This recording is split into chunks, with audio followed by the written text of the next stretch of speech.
Good morning and welcome back to Margin. This morning we're going to talk about who owns your car. So let's jump right into it.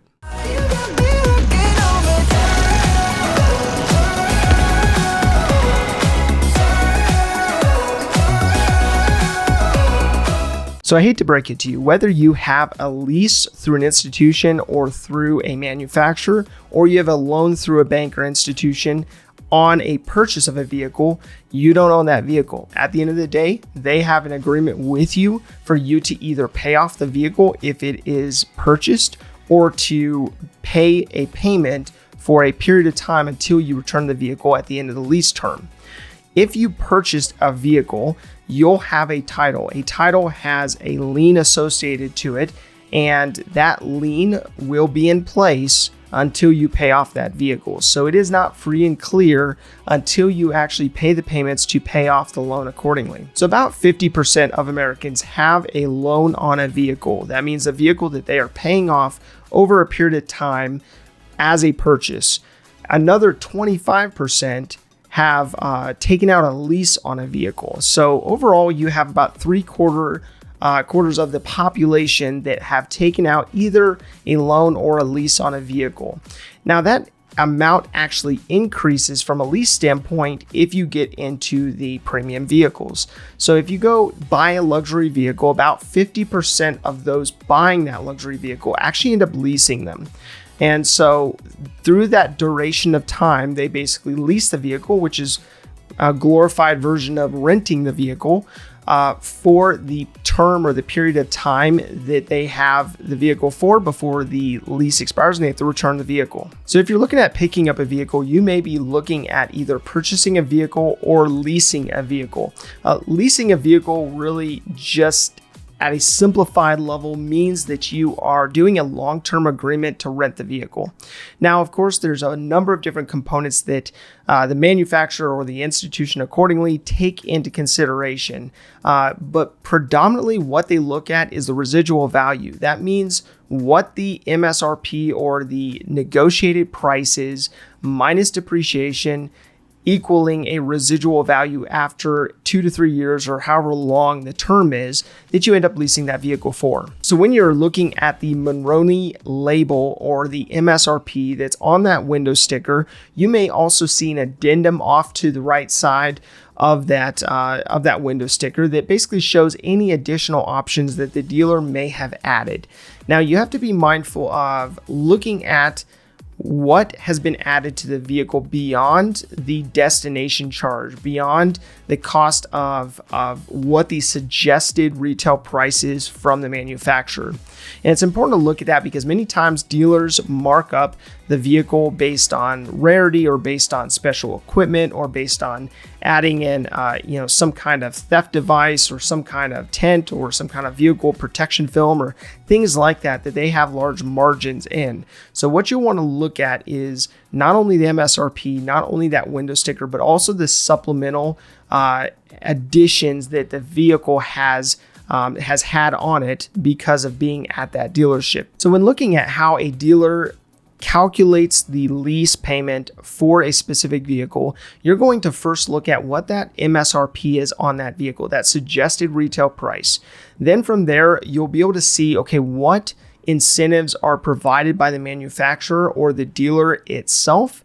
Then being able to look at, okay, from that point, what dealer add-ons or accessories increase that price, and then factoring in any kind of down payment. So at the end of those components, you'll have a sales price. You'll have a price that the vehicle is being sold at that will be factored into your lease accordingly. So once you've figured out the selling price, the dealer will go through the process of figuring out what the residual value or the estimated residual value will be on that vehicle when you come to return that vehicle 2 or 3 years down the road.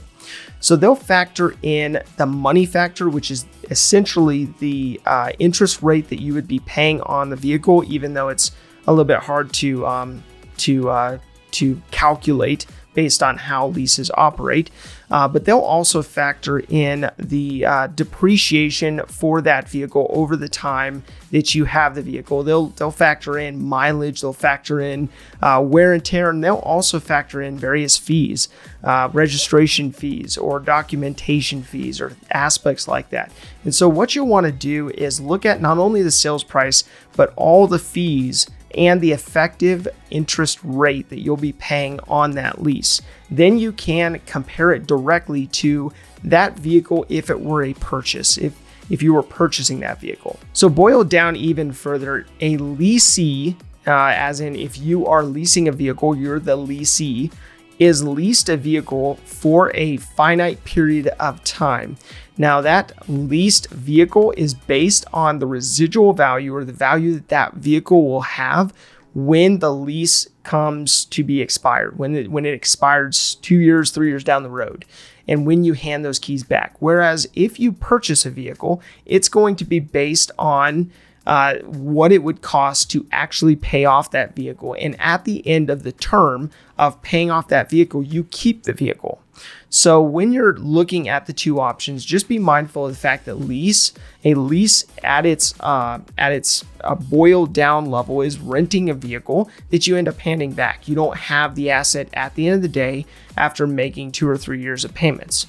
Whereas as you're paying down a vehicle for a loan, you will have a vehicle that you own outright when that loan is paid off, and you have an asset when that's paid off. Now, you may be wondering, well, after all is said and done, why would someone lease a vehicle? And really what it comes down to is a convenience factor. Now, with a lease, the terms are typically about 2 to 3 years. Whereas if you're purchasing a vehicle, it's more than double that. It's on average about 6 years when it comes to a payoff for a vehicle you own. So when you're looking at those two scenarios, oftentimes people look at, well, I get to upgrade my vehicle every 2 to 3 years. And typically with a lease, you have a lower payment, being that it's based on the residual value or the difference between what you purchased that vehicle for and what it's worth at the end of that term. But also for a convenience factor when it comes to leasing a vehicle, it allows for people to oftentimes just drive a vehicle that's under warranty, typically under the manufacturer's bumper to bumper or basic warranty, as well as the powertrain warranty. And oftentimes it also comes with a level of service. So you can buy that car, drive it for 2 to 3 years, and essentially have no other costs besides wear and tear items like tires and brakes and fuel and so on and so forth. So at the end of the lease, you basically hand back the keys to that vehicle. However, you may not be able to just hand the keys back if you ended up having additional wear and tear items. If you ended up having a tear in the seat or a dent in the side or curbed wheels or aspects like that, those fees will be assessed back to you. And also something to keep in mind is if you agreed upon a certain number of miles that came with your lease, maybe it's 12,000 a year, maybe it's 8,000 a year, whatever it is, at the end of your term, if you went above the number of miles that was allotted under that agreement, they typically will charge back 20 to 50 cents per mile on any mileage that's above and beyond what was agreed upon. So there are some real fees in regards to wear and tear, in regards to mileage, as well as reconditioning to get the vehicle ready to resell at the end of the lease. And so you want to keep that in mind when it comes to a lease that you wouldn't necessarily have with a purchase. At the end of the day, when you are paid off, when your car is paid off with a purchase, you own that vehicle. And if it has curbed wheels or it has additional wear and tear items or it has high mileage, you'll just adjust that price to provide a discount for the next buyer, for whoever's purchasing that from you. And so although you have that convenience factor to a lease that you would not have with a purchase, there are some additional costs when it comes to handing the keys back under that lease agreement that you want to keep in perspective. So whether you purchase or lease your vehicle, make sure that you run your numbers. It's so pivotal, so important for you to go into that purchase or that lease with a clear mind, with a logical approach to it. And oftentimes, unfortunately, people go in and they want a specific vehicle, whatever the cost, and when it comes to looking at purchasing versus leasing, typically leasing will cost you less, and so people end up leasing vehicles that may not fit their overall needs. So my recommendation overall is, first and foremost, to run your numbers. But second of all, I typically don't recommend people to lease a vehicle personally.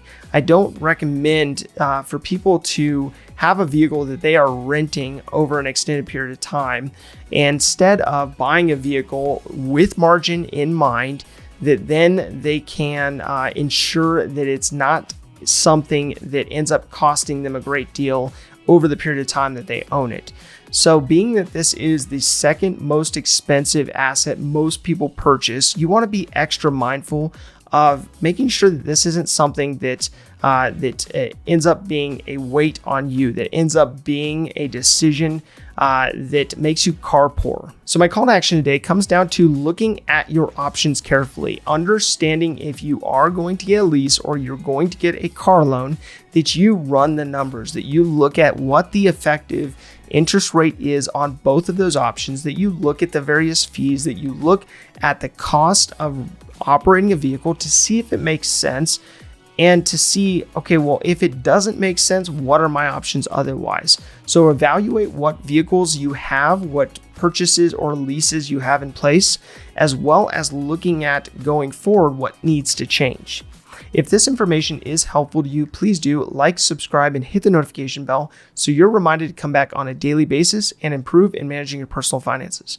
Thank you for your time. Enjoy your day, and we'll see you back here tomorrow.